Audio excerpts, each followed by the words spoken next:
Good morning, sir. Good morning.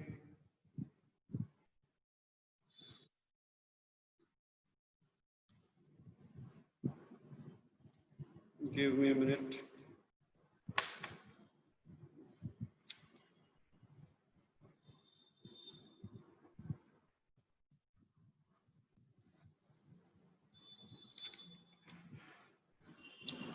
Good morning, everyone. Hope I'm audible. Yes, good morning, sir. Good morning. Okay. So yesterday, I hope you had a chance to look at the material that I have sent on the Google Classroom. So let's look at what we are left with. Very important component we have and that is English for specific purposes. And we will talk about ESP, English for specific purposes, and English for academic purposes.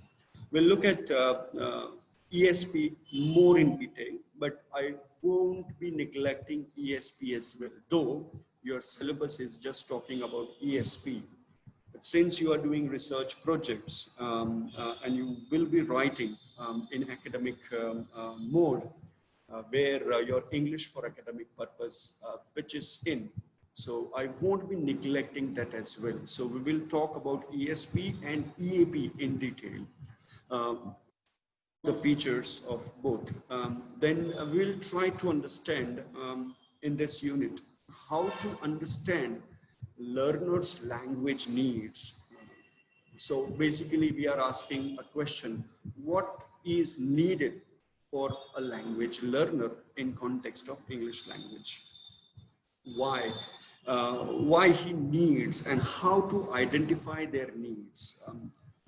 We may ask a question, very simple question, that why would you like to learn English language? But that will not allow you to understand the complexity of language needs. So we'll try to understand that in this unit. And then we'll try to identify what are the techniques of need analysis. See, so far we have learned that the language requirement change as we move along with the grades, whether it's a university or college or even school. Within school, you have primary, secondary, and higher secondary. So needs, and then there is a whole lot of people who would like to learn besides their academic career. In order to get prospectus in their jobs, current jobs, and even in future jobs. So there are a whole lot of courses that can cover up, and we need to understand how to design such courses based on the needs. But before we move on, I would like to ask a very simple question, that if you have been able to read some of the material which I gave you, did you happen to read any of them, or just glance through the abstract or a couple of lines? If you have, it will give me a good platform to start. Otherwise, I have to start from the scratch. Is it that you have gone through the material, or just me just talking and sharing material, and you are not, or you don't have got a time? So please do inform me earliest today, even right now, so that I know where to start with. So I haven't gone into deep, just went on the overview, like what is in it or Okay, like that. okay, no worries. So I take that response as an overall response from the class. And I understand that I think I have shared a couple of reading material on things that you have gone through in the classroom. So let's start with scratch, and let's see how it goes. So let me share new PowerPoint, which will allow us to talk through. And these are new slides. So yeah. Okay, so hope you were able to see the screen. English as a foreign language, and English for academic purposes, and English for specific purposes. So before we begin, let me tell you that this Parisha is coming in, going out because of network errors, it's fine. Because English language remains common in whether it's a general English, whether it's a EAP, or whether it's, in either case, language remains common. So you can say that these two acronyms, EAP and ESP, are just part and parcel of English as a foreign language. So it's a two branches of the same tree that we know as English as a foreign language. Now, when we say English as a foreign language, we often refer this foreign as a non-native. Non-native who does not belong to these 5 established countries where English is considered as one of the official languages. And that includes UK, USA, South Africa, New Zealand, Australia, and Canada. And they have identified, this group of countries have identified which countries can be considered into their groups. So it's like a group within a group. So if you look at the country called Kenya, they don't require this EAP or ESP because their 12th standard students study in English medium up to 12th standard. Similarly, let's say if you go for the country called, a very small country, Malawi in Africa, the southern part of the Africa, you don't require ESP or EAP. Similarly, in India, if you have studied under International Baccalaureate, that is IB board or IGSC board, you don't have to go for EAP and ESP. And there are institutions across the world who would identify whether you require EAP course or ESP course. Now, these two courses are offered to non-native speakers before they start their English, before they start their regular studies.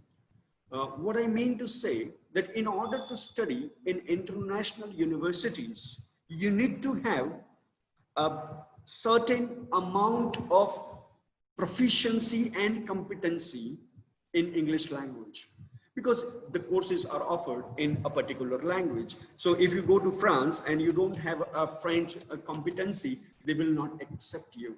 Similarly, it is the case with Germany as well. Similar is the case with Chinese as well. So the countries which are offering their international programs in their first language, when I say first language, their national language. Yes, Shruti, you raised your hand. Sorry, sir, by mistake. My mistake, sir. Sorry, sir. It's okay. It's okay. Okay. So those countries offering courses in their first language, and when I say first language, I say their national language.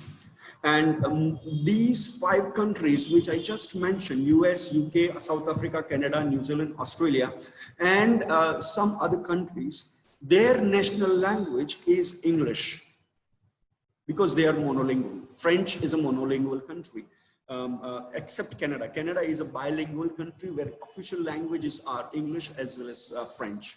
So in Australia, if you take admission, if you don't pass English language course, then you are supposed to pass ELICO course, English language introductory course, something like that. Or if you are not having sufficient IELTS band, they will offer you a course on English language. So in order to prepare international students to study and write and read and attend lectures in English, these 2 courses are offered across the globe, especially those 5 developed countries.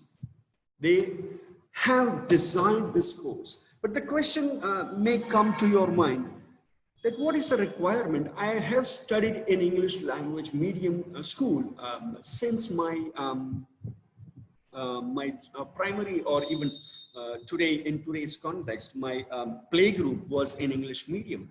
So the really interesting question is, do these 5 countries consider your English language up to a benchmark which they have set?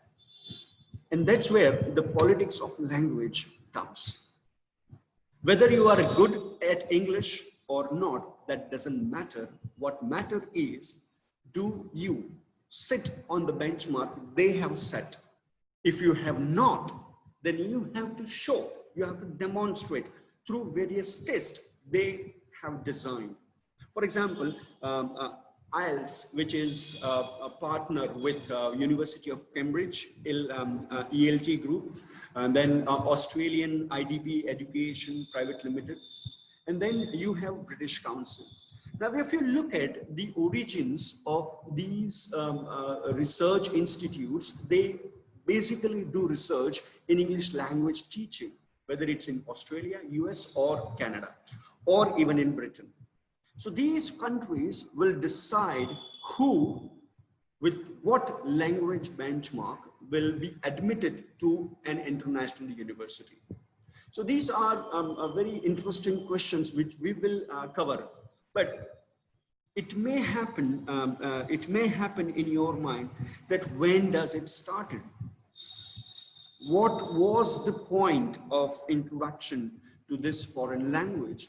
The roots can go back to colonization, but then we are not looking at English as a foreign language. We are now looking English for academic purposes and English for specific purposes.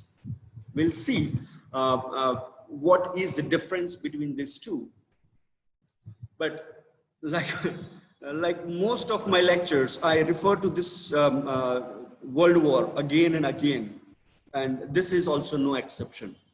World War II allowed this research and English language institutions to pour lots of amount of money into English language courses.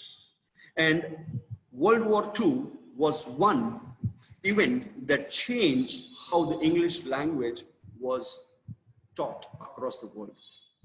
Because US came out as a victorious where English was used, Britain again was victorious, and the Allied forces, almost all the English-speaking countries. So they decided, why not to take English language to impart education in English. This was one major historical and political event that changed entirely the future and the present, then past, of English language teaching across the world. And the second event was this. Can you recognize what it is? Oh, sorry. Can anybody guess what it is?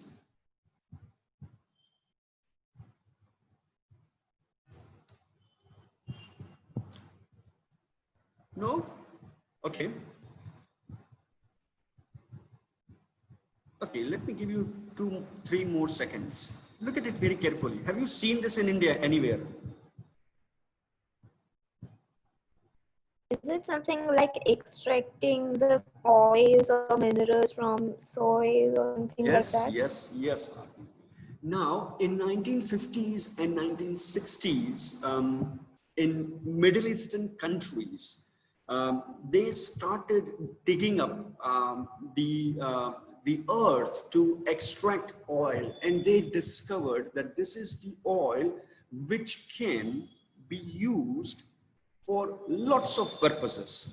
And you know, oil, petroleum, oil and natural gas, where it is used today. So these oil producing countries, with the discovery of oil, and obviously who wanted this oil and natural gases more? Almost all the countries. And who were able to more and more all the time? All the developed countries, the 5 countries that we are talking about. So remember, these oil producing countries were not able to speak English. They are all Middle Eastern countries, Arab countries in short, if we give ethnicity to it. So this ethnicity and language came to rescue English language teaching, and they started to teach those who were not able to speak English language. So all the researchers from Cambridge or Massachusetts with their linguistics baggage moved to Middle East and started teaching English language. Now, when they started teaching English language, initial level, the general English was taught. But then when you give something and it tastes good, you want more, right?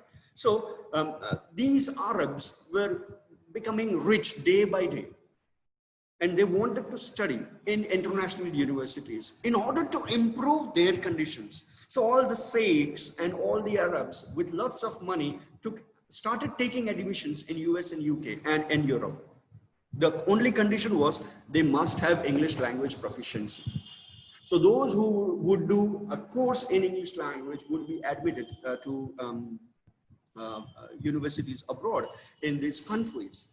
So this is how it all began for English for academic purpose and English for specific purposes.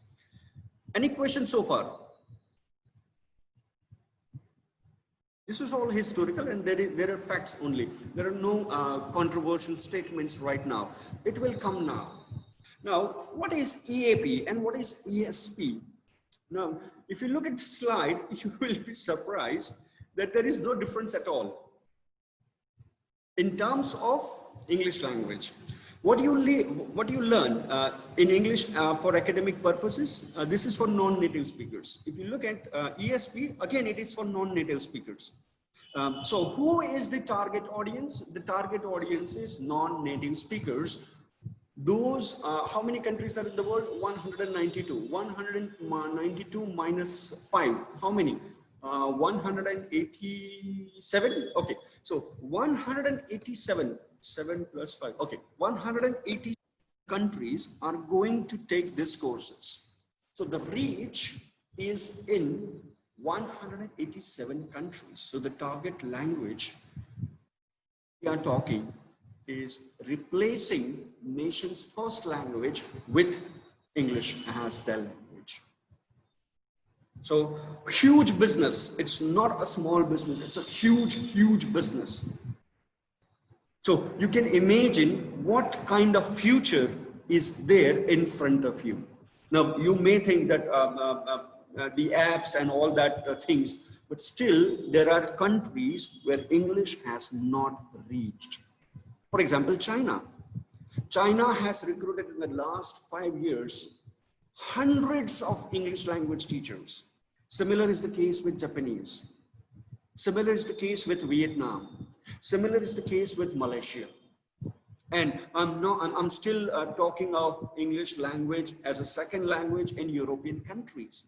There are countries in Europe, there are countries in Central America, South America, where English is not the first language. So the English language research and job opportunities is enormous. Consider 187 countries.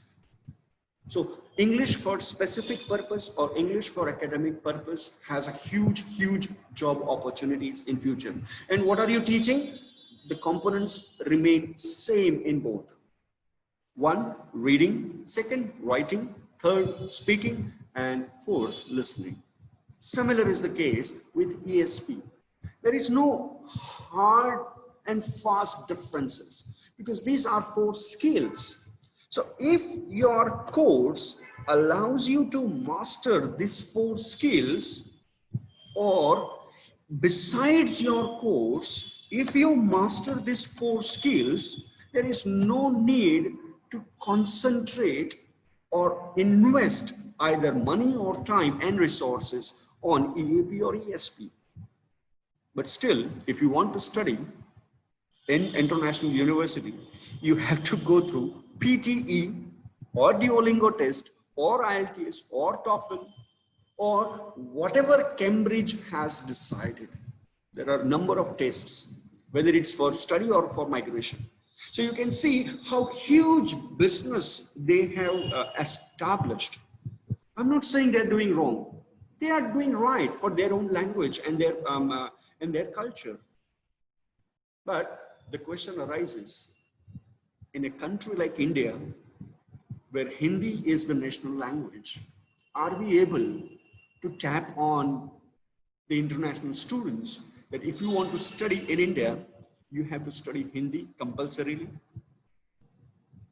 If you want to study in Gujarat, you have to pass a certain linguistic test to prove that you are competent in your in a state language. Is there any state in India which has promoted language like English language? You would be surprised that there is no regional language test which allows international students to study in a particular state with language proficiency. And that's why we say English is considered to be one of the most dynamic and business-oriented language. We have seen the language, the problems in India, the South versus North. The North would try to impose Hindi and the South would say, no, we are not going to accept Hindi as our national language.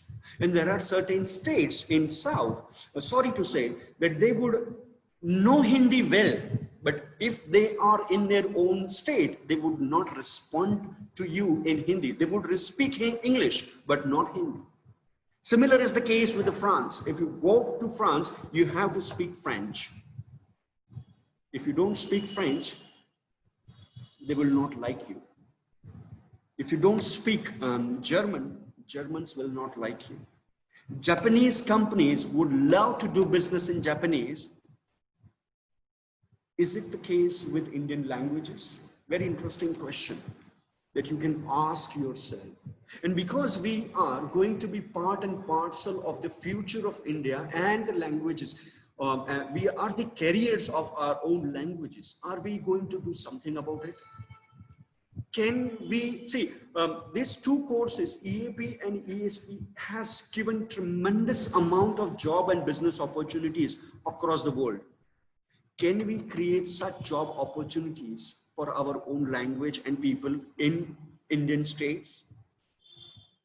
We have Hindi Prachar Samiti by Government of India, but have they been able to set a benchmark for all those international students to come and visit India and study?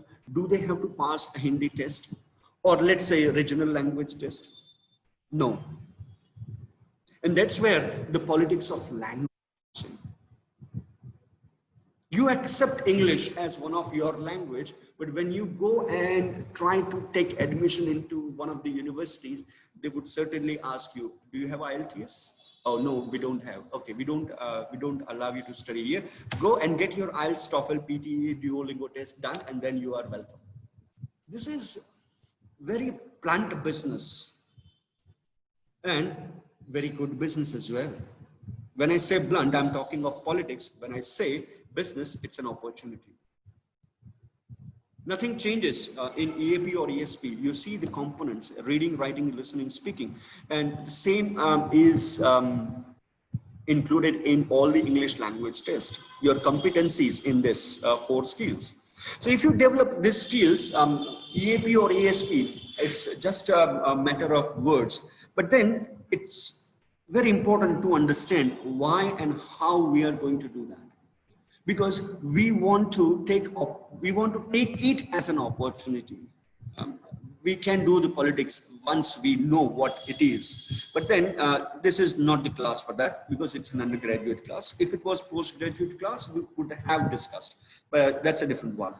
Okay, so what is English for specific purposes? English for academic purposes. So it refers to specialized English language teaching of research and instruction that focuses on the specific communicative needs and practices of particular groups in academic context. So you understand. So whatever you want to study and research, and give instruction in a particular field, you need English language. So this course is designed for academicians only. Academicians, students who want to go and study in an English language environment. Yesterday, in my English language, not English language, research project group, I was talking about abstract, title, introduction, and background, though we would not be able to complete. But those are the components: research papers, dissertation, journal articles, research proposals. All these are genres within English for academic purposes. Right? So we are going to look at how to write, how to read, how to listen to the lectures, and how to take notes in the lecture. So these are very basic levels of language course in English for non-natives, those whose English language is not up to a certain level. Now, you might have heard, if you are into this English language business, I have heard it lots of times because my students sometimes score more than 6, and they would proudly say, "Sir, હવે તો કોઈ પણ યુનિવર્સિટીમાં મને admission મળી જશે, 6 આવી ગયા છે બેન્ડ." તમે યુનિવર્સિટીનું નામ બોલો ને, ઓસ્ટ્રેલિયા, US, UK, કોઈ પણ. And those who are having less than 5 bands, they would say, "Sir, હવે તો ગમે તે યુનિવર્સિટી મારું એક નાનકડા કોર્સમાં બી એડમિશન મળી જશે ને, પણ 5.5માં મળશે સર, 5માં ના મળે." અને સારા એજન્ટ્સ હોય ને, એ શું કરશે ખબર? 5માં છે ને, આપણે કરી શકીએ એક એલિકોસનો કોર્સ નાખી દઈશું, એની ફી ભરી દેવાની એક્સ્ટ્રા. અને આપણા ચરોતરના તો પટેલો એવા, મહેસાણાના પટેલો એવા ને, 2-3 લાખ તો એકાદું ખેતર વેચી દઈશું, કોઈ ફેર નહીં પડતું સાહેબ. This is that kind of business that you try to pass a benchmark. Whether you actually are competent or not, that doesn't matter, because in fact there are research conducted by IDB and Cambridge University, TESOL, ESOL, not TESOL, ESOL, English as a second and other languages. English for second, English for other languages, or ESOL, that I don't remember the title. But then they infuse lots of money into this to identify whether these are the real benchmarks. The students who are learning and passing at 7 or 6 bands, do they really have that competency? They are, if you look at the researches, they would find that in fact, those who are scoring 8 and 9 bands in IELTS may be considered near native speaker, but that too, there are lots of researches that identify these 8 and 9 band speakers as also non-native speakers, not near native speakers. So very interesting, and the history of this, as I said, that began with the World War II and the oil extraction in the Arab countries. But linguists and researchers in this area, they identify the field of English for academic purposes nearly in 80s, early 80s, just the time when the world is experiencing the calmness after the Cold War. So these field of EAP emerged in early 1980s, and then it has always grew. It has grown into so much that anybody in India, if you go to the streets, you can see Angrezi Sikho ne, spoken English and all that boards. Whether they like it, whether they are competent or not, they will be teaching all these courses. But then, can spoken English be considered as a specific course, or it's a general course? That's we will look at it later on.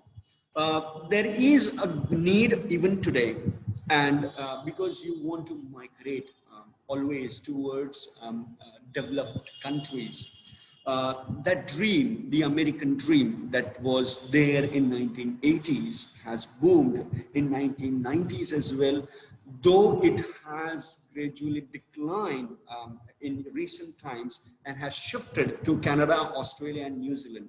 UK, not at all, but Europe, yes. So the English language has been considered one of the, not one of the, it's second most language spoken in the world.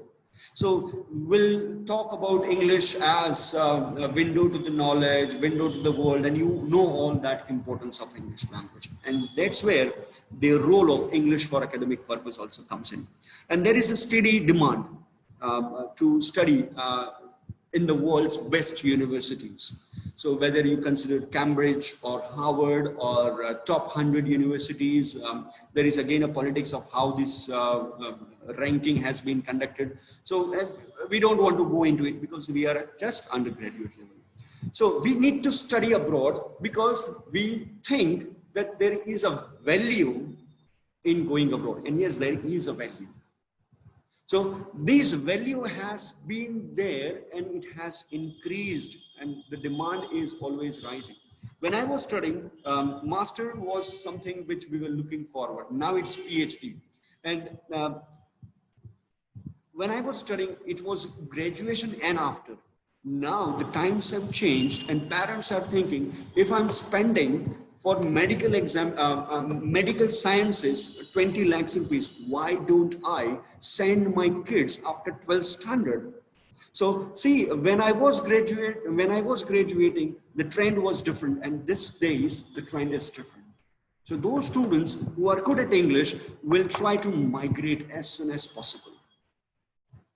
And maybe a time will come when a 10th standard would think to go abroad. The only reason they are not happy with the current state of in India, but that's a different thing. We don't want to go. So for more differences between these three EAP, ESP, and General English Language courses, read Rogers 2010. If I find the article, I will share it with you, and if I don't find, I'll tell you that I'm not able to find. Search on your own. But advisable and recommendation is that you start searching on this person, Rogers 2010, and you will get an idea. If you need full bibliographical details, I'll send it across on WhatsApp. That will help you. Okay. Now, so EAP, English for academic purposes, it has specific goals. It has specific audience. Now, when I say audience, I'm talking of adult learners only.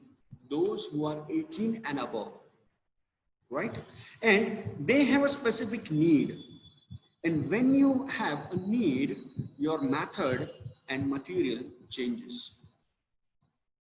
So English for academic purposes, for example, Hardi is writing, why Hardi again and again? So Laya is writing on myth, and she wants to write undergraduate dissertation. So her need is how to write a dissertation.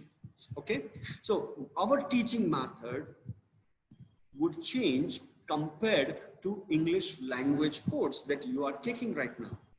So you might be seeing a difference in how a teacher is going to deal with Laya's writing, reading, and listening and speaking, and in general course. The material would be different. I won't be talking about grammar. I won't be talking about grammar and vocabulary in this course. Rather, I'll be talking about discourse analysis. So it's a higher order thinking skills, HOT in Bloom's taxonomy. So I'll be talking how to create an argument. I'll be talking about genres of writing. I'll be talking about a register of the writing. What is the tone of the writing? Is it academic? Is it journalistic? What kind of tone you carry with you? So these are the needs for Laya. So my methods and material would be different. And not just Laya, for everybody. So you can't teach grammar and vocabulary for English for academic purposes. It is assumed that you know it. And if you don't know, then ESP is for you. English for specific purposes, where again, you won't be taught grammar and vocabulary. but you would be taught something else. So teachers here have a sense of different purpose than general English. So they want to develop competencies needed for a group of learners who are into writing, who are into research, who have to submit assignments in English. So as a teacher, developing new course material with the objectives that are informed by need analysis should be there. I can collaborate. See, I'm not good at, let's say I'm not good at science. So what are the ways of writing in science field? I don't know. But then the science teacher won't know how to write in English. So there is a chance for collaboration between a science teacher and an English teacher. So they would design a course for students who are appearing as a BSc or MSc graduates, right? So there is a collaboration between teachers and between fields, right? So this is how a teacher is going to do different things than general English. So the teacher's role here is course designers. They have to design a course based on the need analysis. They have to provide a new material. They have to research that how students are responding to the material and the course objectives. They can collaborate with other teachers and they assess how the course and the students are. Okay, am I going fast? Hello, am I going fast? I'm going. So they assess their own course and the objectives and the learner's needs. So as I said, that this is only for international students and no native speakers would be enrolled in the class because they have learned the art of writing during their A-level exams. When you say A-level exams, I'm talking of 12 standards. So Highland and Hamblions, 2002 in research articles, they categorize this into two main divisions. And these two main categories are UG and PG students. And each university in UK has this pre-sessional course. So if you are taking admission into 4 years bachelor's course, they would give you 6 months or 1 year course for you to prepare for your bachelor's. So it's called pre-sessional course. And for that, they require teachers who happen to be native speakers. No non-native speakers can be hired for this position. Remember that. So these pre-sessional courses are designed to give students a flavor of English language and how they are going to use in their 4 years bachelor's program. So whatever their requirements are in bachelor's program for English language will be catered here. Okay, so when they say that they aim to improve communication skills in English in an English medium university, they focus on 4 skills: listening, speaking, writing, and reading. Right? IELTS, TOEFL, PT, Duolingo, or other test, Cambridge proficiency, Cambridge academic proficiency, CAP or Cambridge English language proficiency, CEP, they all test the same. And then there are learners who join in-session classes that they have started their bachelor's program and they have a specific requirement.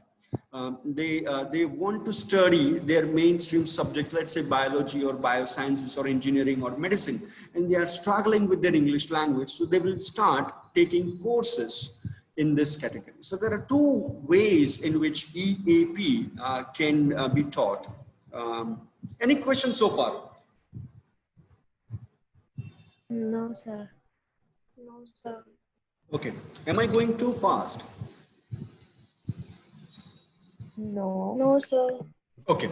Okay. So I think that is it from my side. We have less than 1 minute. It may stop anytime. So let's use this time. If you have any questions, please do raise, and